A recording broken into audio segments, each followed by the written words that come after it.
Bathtub Talks. For normal kids, asking their mother to drive them to a friend's house is no big deal. But for my mom, it means changing her schedule and moving meetings and doing things that give her headaches. Lately, it's even worse. Mom keeps murmuring about the upcoming school carnival where we play games and eat funnel cakes and raise money for PE equipment. She's always rubbing her temples and using phrases like, so frustrating and taking up all my time. So the odds of me getting a ride from her are slim. But with Dad nonstop on his studio, carving for the craft fair, he's a lost cause. I have to give Mom a shot.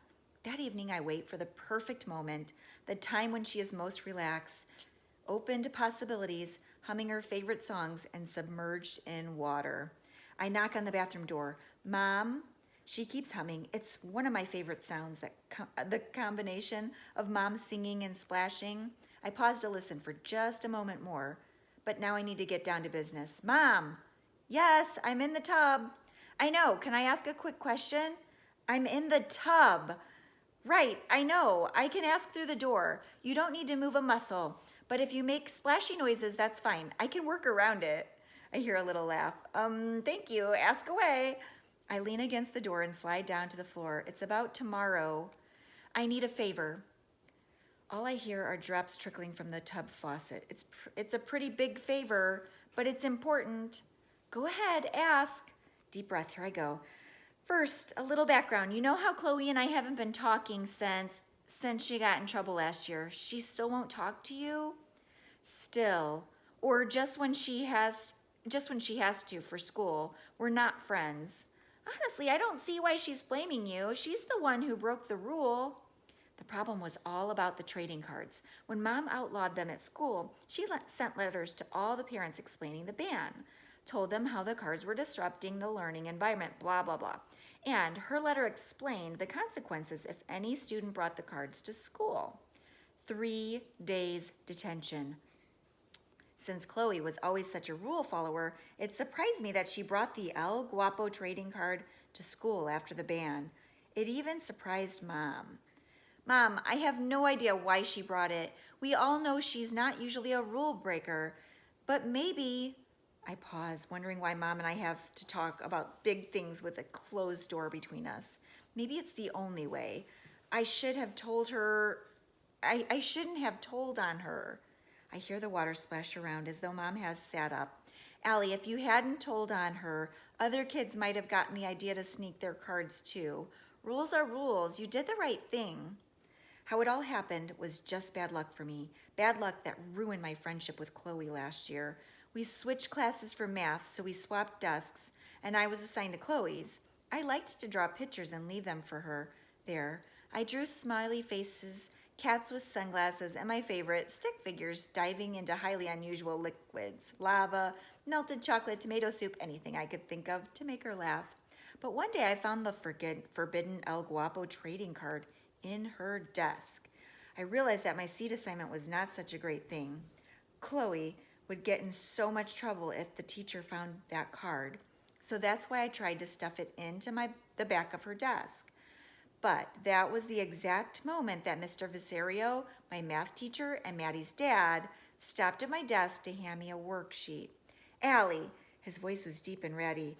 I startled, yes? The card flipped out of my grasp and fluttered to the floor. What is that? His voice boomed. He snatched the card up off the ground. A trading card? You know the rule, Allie. This is disappointing. I was a disappointment to Mr. Visario. This couldn't be happening. We had made big promises to him that we would take good care of Maddie after school. The afters were responsible kids, not disappointments. This was awful. I couldn't ruin little Maddie's time after school. She loved that small taste of freedom. It's not my trading card. This is Chloe's desk. I was thinking about little Maddie, but I didn't take a moment to consider what those 2 sentences would do to Chloe. The entire class glared at me. Even Graham glared, like he couldn't believe his El Guapo card was suddenly center of attention, but for all the wrong reasons. Mr. Visario believed me, but he sent me to the office to tell Mom what happened. So yeah, I'm a rat. Chloe got detention for the first time in her existence, and I lost a friend. It was also the first time a teacher ever called her house with bad news. She was devastated. Her mom was livid, or so I'm told. It's not like she's ever talked to me about it. Back to the bathtub. Mom, Chloe and I got paired up for the book project. She sighs. I know. You do? I don't ever remember telling her. There's a brief pause and a little splash. It's a good thing, right? Maybe you can patch things up. Yeah, it might give us a chance to finally talk. So what's your question, honey? The water's getting cold. I should get out. We're going to work on the report together after school tomorrow.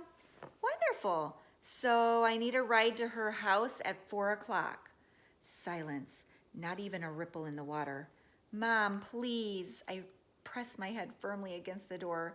This is my chance to finally make this right. I hear her flip the drain open, get out of the tub.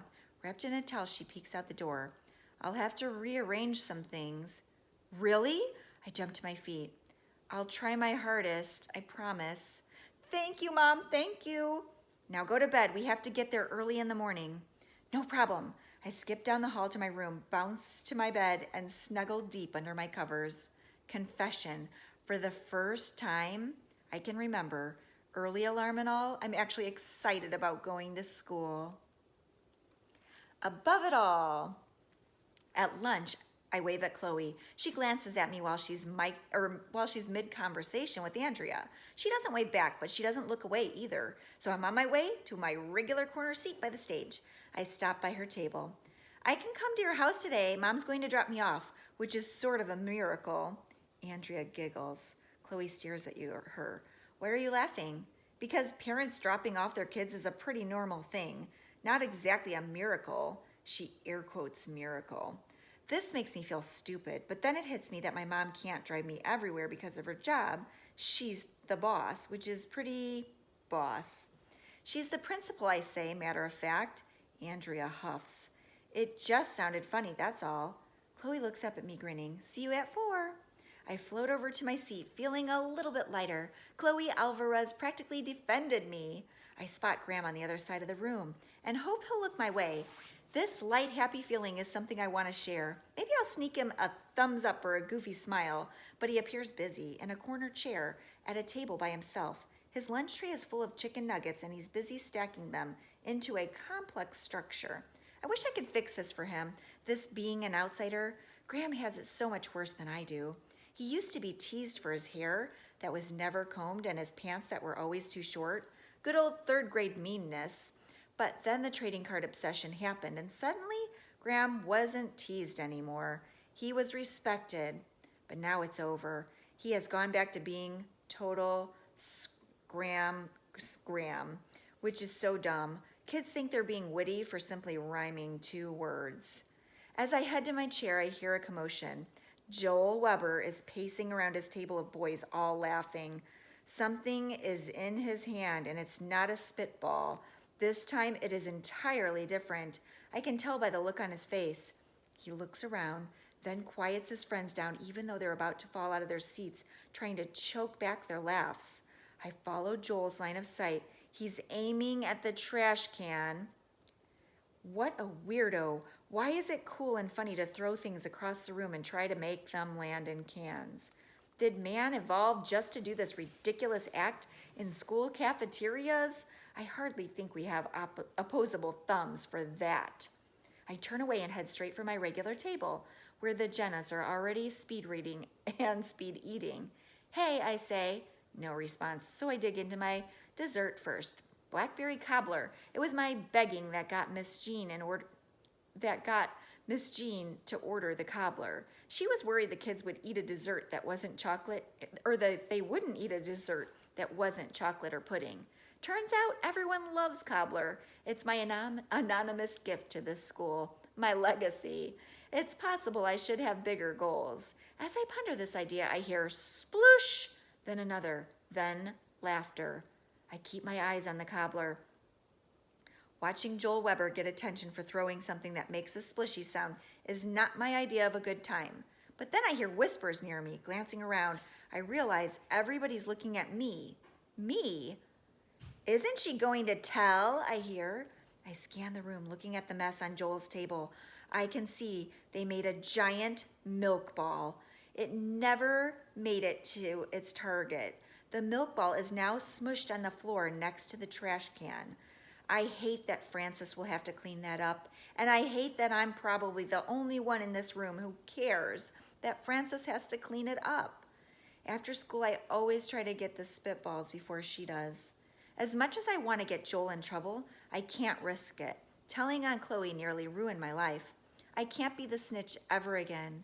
Every kid in here is either laughing along with Joel or looking at me, wondering if I'm going to rat on him. Graham isn't doing either, though. He's sitting near the evidence. He doesn't even seem to notice. He just picks up another chicken nugget and continues with his structure. Quietly, I go back to eating my cobbler and wait for the eyes to turn away from me. They finally do. At the end of lunch, I head toward the exit and see Graham up ahead of me. Some other boys cut in line and get ahead of him. They call out, "Scram, Graham!" But he just shrugs his shoulders and walks on, unflustered. I want so badly to tap him on the shoulder and ask him how he does it. How does he make it through the day without letting them get to him? Then my eyes drift down and I have my answer, peeking out from under his shirt, his red cloth again.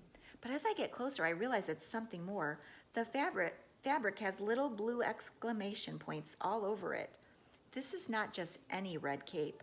Graham is wearing the cape of El Guapo.